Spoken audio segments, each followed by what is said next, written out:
Hello, everybody, and welcome to this episode of Talking Female Health with me, Amy Connor, and my lovely co-host and friend, Lisa Yara. We've decided to talk about loving our bodies where they are at, if I can get my words out today, because we just feel that it's something that needs to be talked about, especially at this time of year. We are recording this in August. The sun is shining and more pieces of our flesh are going on display as the weather gets hotter. And there can occasionally be, around this time of year and the increase in temperature and holidays and all of the good things, a little bit of pressure on ourselves to look or feel a certain way about our bodies. And we just thought it'd be a really interesting conversation to have just around. We were joking a little bit at the beginning about talking about how to get a swimsuit body, and we said it would be the shortest episode ever because we would just say, get your body and put a swimsuit on and you are ready to go. But we wanted to dive a little bit deeper into this because I know that it is something that everybody feels on some level. Like, no one is alone in not feeling great about their body at times. So we just wanted to open up discussion around this. Thank you, Amy, for opening it. I certainly have my own history, having been anorexic for most of my life. Not being taught how to care for, tend to my body in a healthy way, other in a perfunctorily, brush your hair, clip your fingernails, make sure you eat enough, don't eat too much. Oh, this is the newest diet, and all of that. And like basically most of us have been taught out of a relationship with our body. Like we all had, and we discussed that in our last episode, children are so curious about their bodies. Yes. We love understanding our bodies, looking at, like, laughing at our bodies and what funny noises they can make and all these things. And at some point, this becomes apparently inappropriate for an adult person. Yeah. And then we start hiding the sounds, the smells, the view. Yeah. Absolutely. So, yeah. And I think that piece is really important as well because I have a really close relationship with my nieces and nephews, and they see me undressed and, you know, we go to the toilet in the same room and everything. And I have recently put a little bit of weight on, and a few days ago, my nephew said to me, Auntie Amy, your tummy's getting really big. So I sat on the toilet and he was like, yeah, They are so lovingly honest. Your tummy's getting really big. And my immediate response was, yes, but that's okay because it's still beautiful. It's still amazing. It's still letting me do everything that I'd like to do. It still digests my food. Like, still helps me. It can still move around. Like, it's beautiful. Like, I think my tummy's really beautiful. And he was like, yeah, it's really beautiful. Like, it was just like that. I think sometimes the response that we give to children when they're being curious, because I have put weight on, my stomach has got bigger.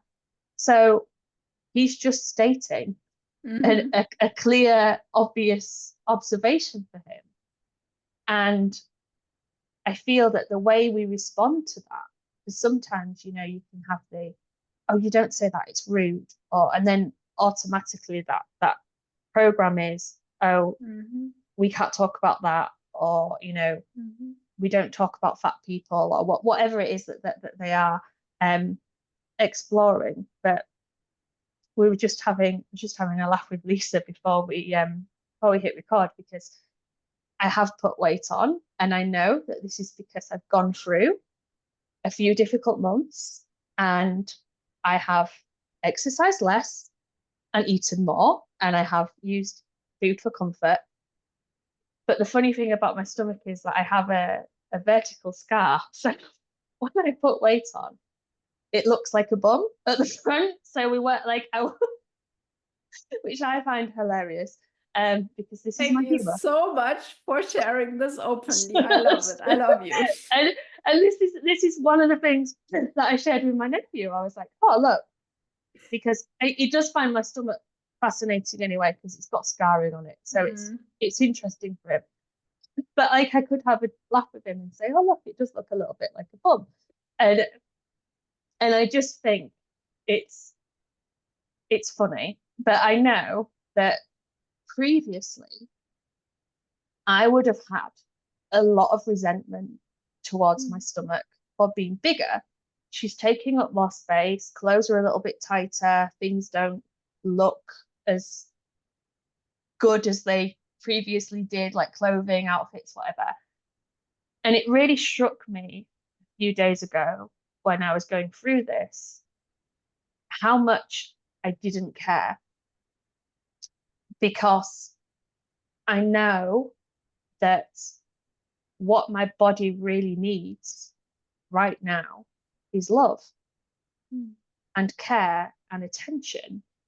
And for me, I feel that when that weight increased around my middle, it's a message from my body of, hey, maybe things aren't going great. Like maybe we've got a bit off balance here, and I'm trying to support you, but you might need to change a few things, Amy, because things might be moving in the wrong direction.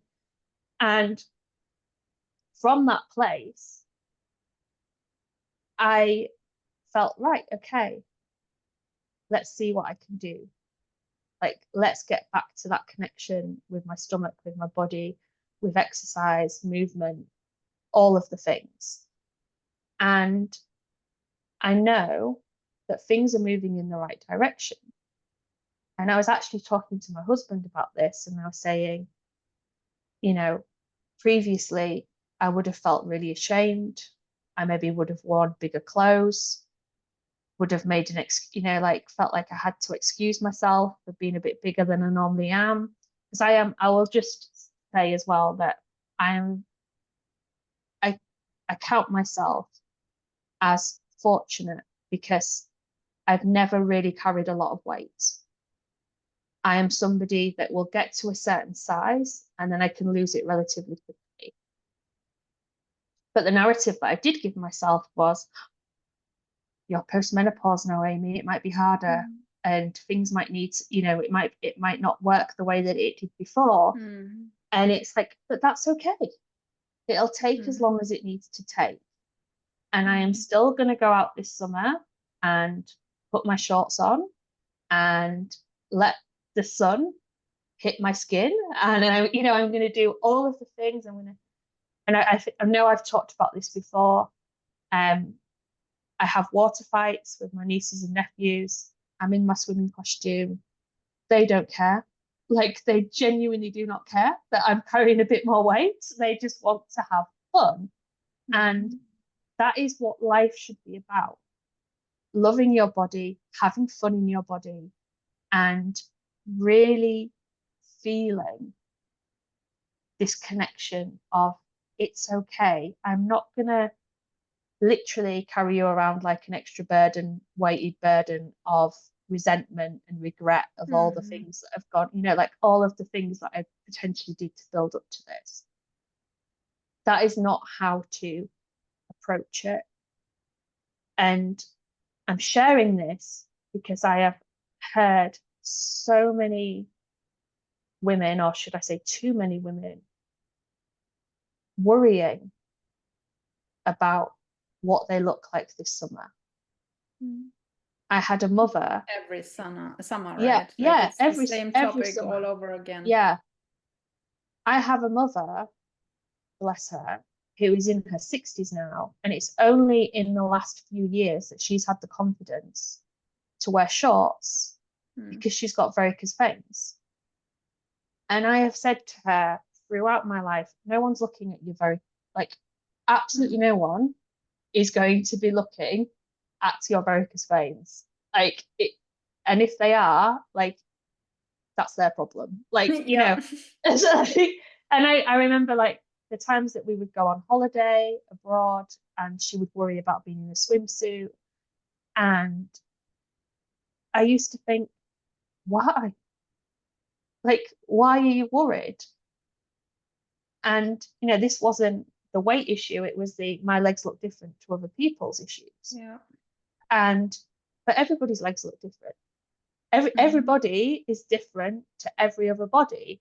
And whether I get my stomach to a washboard, like the washboard stomach, or it stays the way it is, it's still going to have all the scarring visible on it. Like I can't change that. It's still going to be different to everybody else's, and that's okay. Like It will still hopefully do all the digestive processes too. absolutely, absolutely. And I just think that when we talked in the previous episode about creating that space for yourself, like just space to feel safe and good. I genuinely feel that the attitude that I have now towards weight gain or towards my body, whatever is happening to it, like I keep getting grey hairs. Love it. I'm excited about it. It's just creating so much more space and so much more joy for my life. You know, So I I want to see, warmly recommend our last episode to everyone because it was literally about breathing, expanding your rib cage, expanding your yes, lungs, taking in this full, deep belly diaphragmatic breath, resting in yourself and in your body. And through this, the love can come. Like mm, loving your body. We've been raised to be at war with our bodies from yes, very little on. Women and people socialized as women, especially. yeah, So we can't expect to go to love. That's like my favorite example is you can't expect for a war between nations to cease and for there to be love in a day. yeah, That's impossible. There needs to be a space or like a time of ceasefire first, yeah, and then of reconnecting and talking to each other and learning to understand the other's perspective, developing respect for the other, and then maybe love, maybe not, but like this nervous system space of, but I feel safe in the moment, I feel safe in my body, and my brain is not running crazy. yeah, That's a very good place to start. yeah, absolutely. And it's a hard place to get to as well, because as you said, there is so much conditioning around, you know, I think there's a saying somewhere, a meme, I don't know if it's a quote or a meme or whatever, but it says something along the lines of if every woman in the world woke up tomorrow accepting their bodies and loving them, billions of pounds worth of industry would collapse. Because it Yeah. is literally a multi-billion pound industry for women not to be happy with how they look. So it is hard to get to that place because there's so much conditioning to overcome. But you can start with like the smallest step. And even if you don't believe it, even if you know, like I've said, I'm just loving my stomach. It's really hard to do because if I had the choice, I wish it was a bit smaller right now. Like, you know, like, but it's hard to come to that place of acceptance and to start changing that narrative with yourself. But once you start to do it, it creates so much more space and so much more, I feel, and I feel a little bit uncomfortable talking about weight because I don't want anyone to feel that I'm judging anybody for having, you know, more weight than somebody else. But my personal experience is as soon as I started to accept or even acknowledge the fact that I'd put this weight on, and connecting with my body and saying, okay, this is okay. You know, what do you need? Like, what do we need to get through this? Then slowly, the right choices started to form for me. Like previously, when I was in this emotional turmoil that I was going through, and I was literally numbing myself with chocolate and whatever else, like felt like it needed numbing. When I actually spoke to my body and was like, okay, I can see this is a message. What do you need? Like, how can I help you? How can we work together? Then almost overnight, the craving for the chocolate just went. Because I feel like I'd made this connection with myself, and my body was like, oh, she's back in the room. Like, she's back with us. She's here. She's present. And we can start to work together to move this forward. And I know I'm talking about my stomach here and the size of my stomach, but what I'm really talking about is my whole being. Like, I just wanted to say this, I mean, yeah, emotional eating and these things, and it's always because our nervous system is activated in some way, shape, or form. yes, And we try to soothe ourselves. That's yeah, why we then, I don't even want to say overeat, but like eat in a yeah, way that doesn't feel good inside yeah, of us. absolutely. And that is okay. That happens. If that helps you cope with a certain situation for a time, that's fine. Yeah, yeah, and you know, and it's acknowledging that and being kind to yourself for those choices as well. Like, to know that that was okay for that temporary period to give me the support that I needed. And I But wanted yeah, to give a little reframe for when you say, like, tell yourself, even though you don't believe it yet. Yes and no. I want to say, find a thought that is believable to you.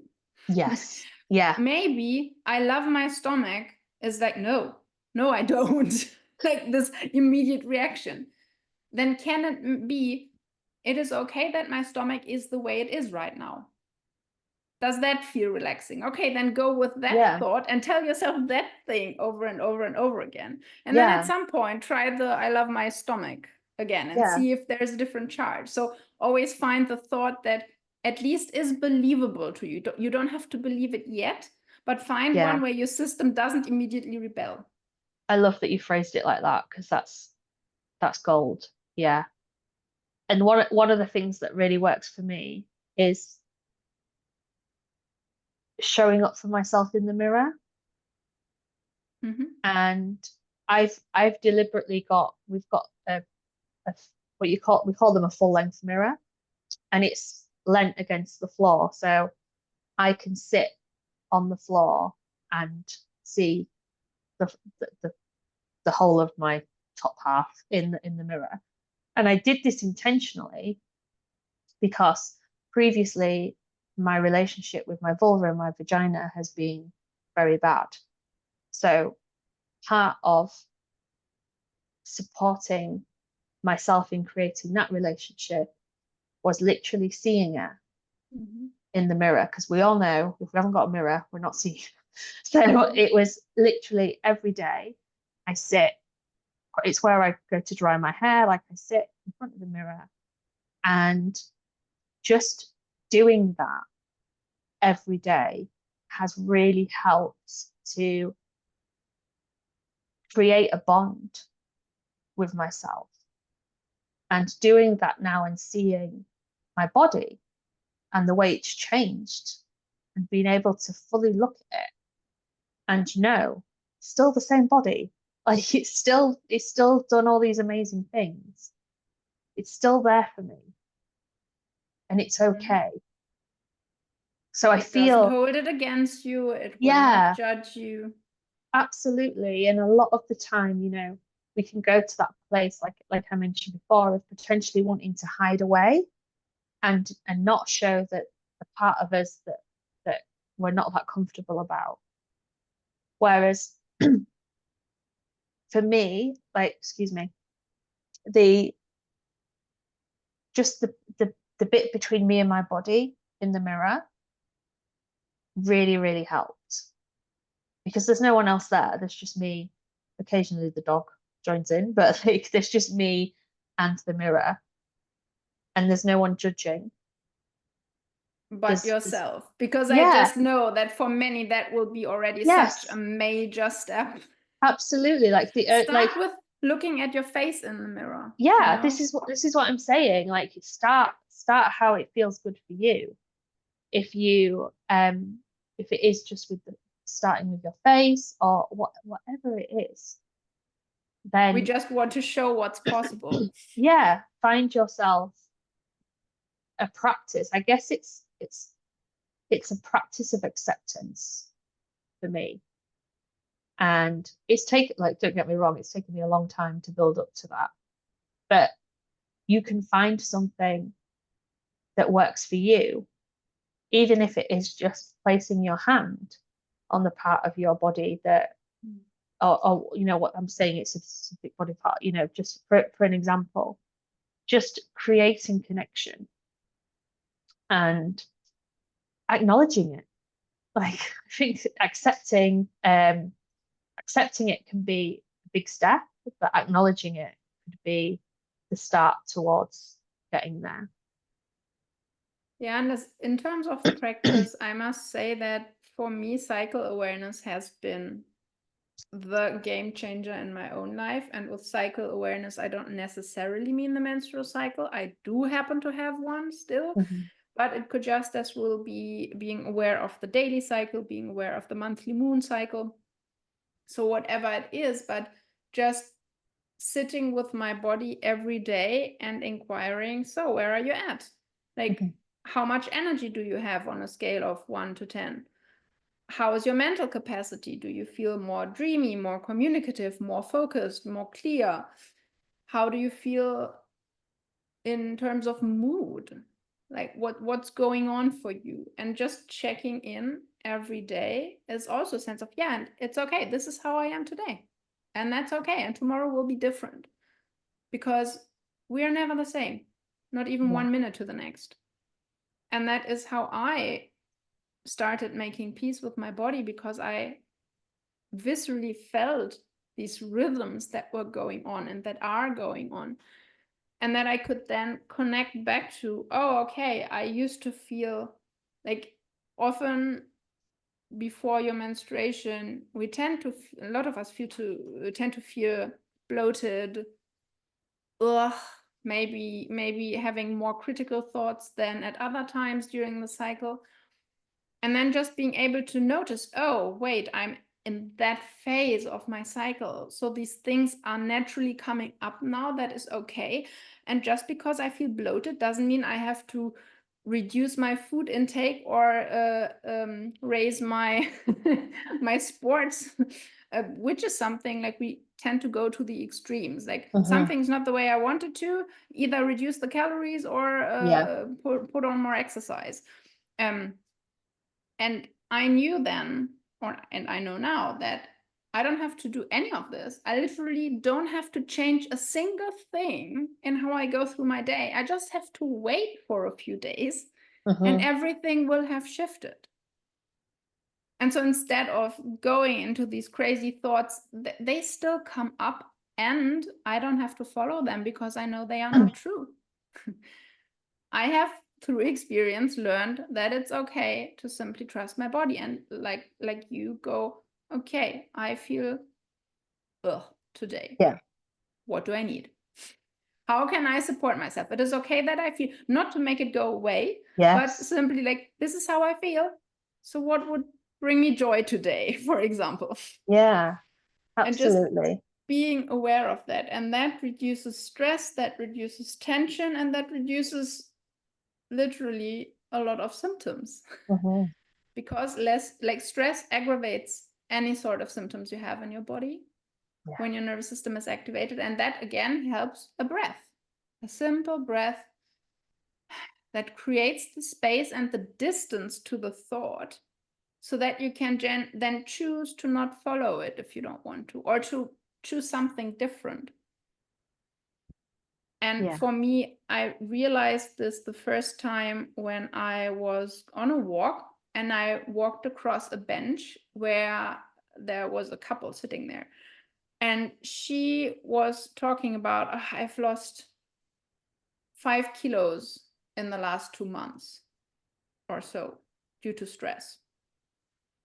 And my brain was like calculating and like, oh my God, 5 kilos less would be horrible for my body. Mm. And I was like, wait a second, where did that thought come from? Because I was not used to thinking those kinds of thoughts. Yeah. But I suddenly was thinking those kinds of thoughts, versus before I would have thought, I wish I could lose 5 kilos, which would have been majorly unhealthy. Yeah. And yeah, recognizing and acknowledging these moments when something has shifted, and then adding to that shift that has occurred, and reinforcing that shift with, congratulating yourself basically that you are now thinking different thoughts. Maybe not every time, but it happened and it can happen again. Yeah. And the other thing that came to me is like, I remember when I was 18, maybe, when I was away with friends at the beach during summer holiday. And I mean, I probably had what someone else would consider a very beautiful body with with nice proportions. And I felt, and I can only say that now in retrospect, so objectified. Like I had to display this body because that was what was expected of me. To put it, wrap it in a nice bikini, and then like look good, basically. Look the appropriate size and shape for a woman in the society. Yeah. And I mean, I was beautiful. I was at a healthy weight, and I didn't like, people reflected to me that I was the quote unquote appropriate size and shape. And I still didn't feel good because this is always an internal thing, because I was totally disconnected from my body. It was a thing that I had to put into a shape, that I had to basically a being that I had to engage. It couldn't be the lovely creature body that it is anymore, not wild and free, but it had to be presented in some way, shape, or form, like a certain kind of way. And that was the bit that, or I think that's the bit that is the hardest to tackle and to work through, like this internal, like what are the stories I'm telling myself about my body. And I love how you got at it with your nephew, but like, yeah, this is my stomach and it's still doing all these amazing things. Like, what a reaction. As you say, that opens so much space for laughter and fun and curiosity. And I was thinking like, man, if my mom had reacted in any sort like that, or like, as you say, would have far less problems in the world.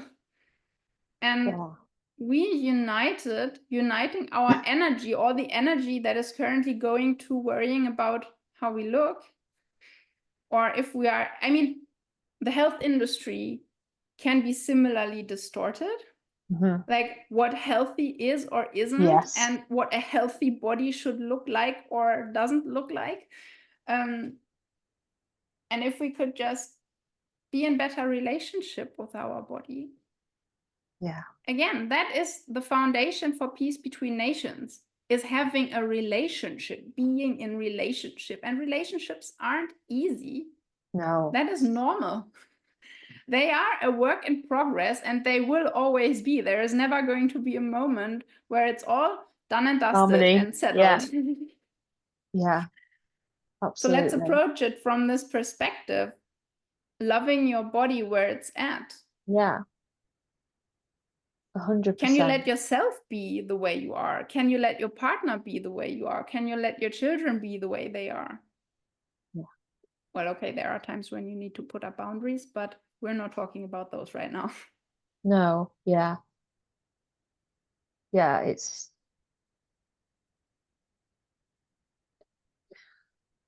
so important. And as you say, like I genuinely believe that if we can get these messages right, the world is going to be so much better for it. Like, because it's just like you said, like relationships, connection, acceptance, all of the things. And we know that when you're speaking to children, like really young children, they're not they're not bothered. Like it's I love it when you get the toddlers that have the big stomachs and Mm-hmm. the chunky thighs, and they're just not bothered. Like they have no awareness of it. And to me, it's like one of the most beautiful things in the world to just see really young children like accepting their bodies and be just living their fullest life, like exactly as we've just said. Like if we can love ourselves, love our bodies where they're at, we're we're gonna do some amazing things. Yeah, and I've got so much more that I could say, like so much more. Um, yeah, I feel that talking about again that the interactions that I have with my nieces and nephews, one of the things I'm really grateful to is how my sister and my brother-in-law allows me to have that relationship with them, and that they are comfortable with their children seeing me undressed. And because this is another thing that I've discovered, there are so many situations where children are being raised and they're not seeing Mm. their parents undressed, or like without makeup, or whatever the Mm. situation is. Like it's it amazes me that people are like, oh gosh, you let your you let them see Mm. you undressed. And I'm like, well, yeah, like it's the most it's Mm. a lot easier for me at bath time and stuff like that. But yeah, I think that there is so much. I can't even think what the right word is. Like we hide our bodies a lot. Mm. There's a lot of hidden bodies. And again, that saddens me because I feel that it's it's a beautiful thing to explore, especially if you've got children, young children, like explore your body with them, Mm. let them be curious, let them, learn all that, because we're all human. It's Mm. it's a really natural thing, in my opinion. Yeah. Yes. And also, every person has their own level of what they are comfortable with in terms of being seen. Hmm. And I think it's a very fine line, because I remember that like my mom loves going for camping, and her family has been going to camp for camping. And then in the washrooms, obviously all women and men are separated, and then like all the women wash, like, okay, the showers were separate Yeah. places, but you could hear everything. But the usual sinks and everything where you would just wash yourself, Yeah. people would just see each other. And while I'm on the one hand very grateful that this got me to a place being comfortable in front of other people, I viscerally remember, and I think that also got me to this feeling of objectification and having to present myself at the beach. It's like there was a point where I didn't feel comfortable with that. And I would have preferred to have my own space and do these things in my own separate Yeah. space, like at a teenage age. Yeah. Yeah. And I wasn't allowed to.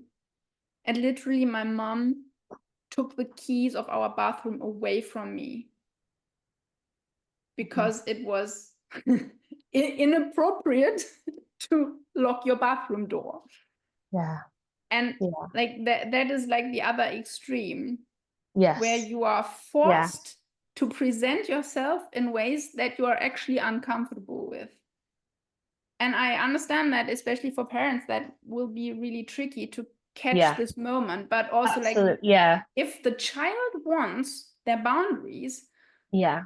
maybe that's a sign that we need to respect that, and maybe it will open up again at some point later. But Yeah. like having this personal space and this feeling of safety can help develop one's boundaries. Yeah. I love that you brought that forward. But I feel like whenever I was in, because it's not as commonplace in the UK for, we're quite prudish. Like it's very uncommon for there to be like open nudity in a changing room. And I know that when I was younger, and if I ever went swimming and there was a woman undressed, like looking back, I probably just stared in fascination because I wasn't exposed to it. Like it was all Yeah. new to, like again, there was that curiosity there that um and I was just not used to seeing nudity.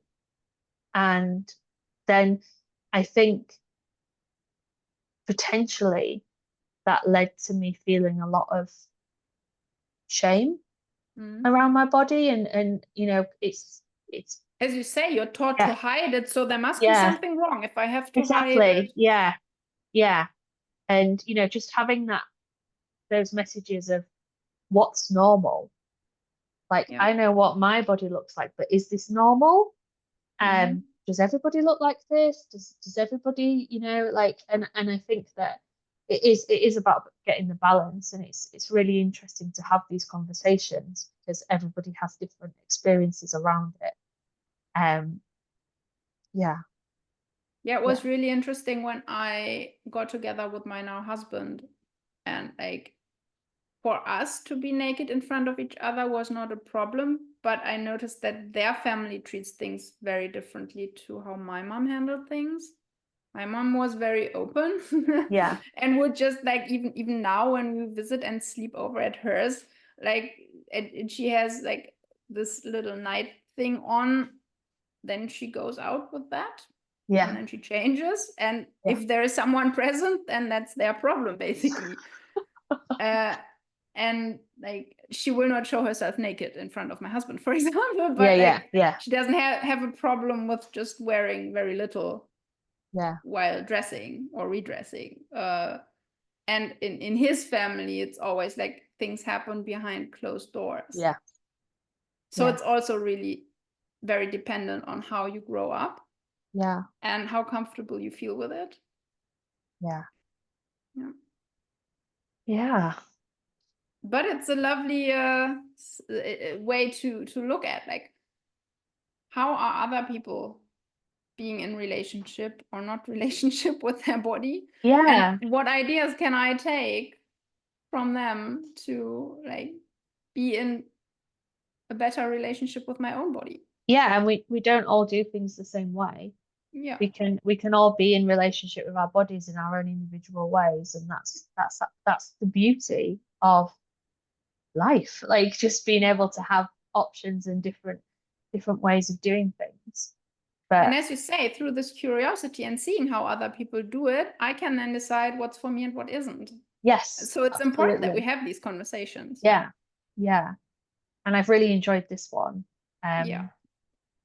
I think it's yeah, I think it's definitely one that is going to generate hope.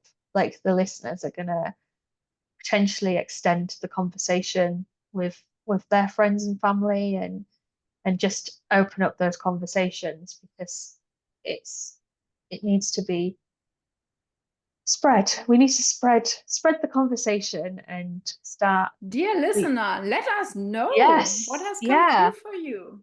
yeah. And what has been your experiences? What's working for you? How do you um what practices do you have if you're conscious of having any of loving your body? And yeah, like let us know. Continue the conversation with us. You have the option to drop us a comment and or drop us an email. We're always excited to hear from you. So we definitely welcome that.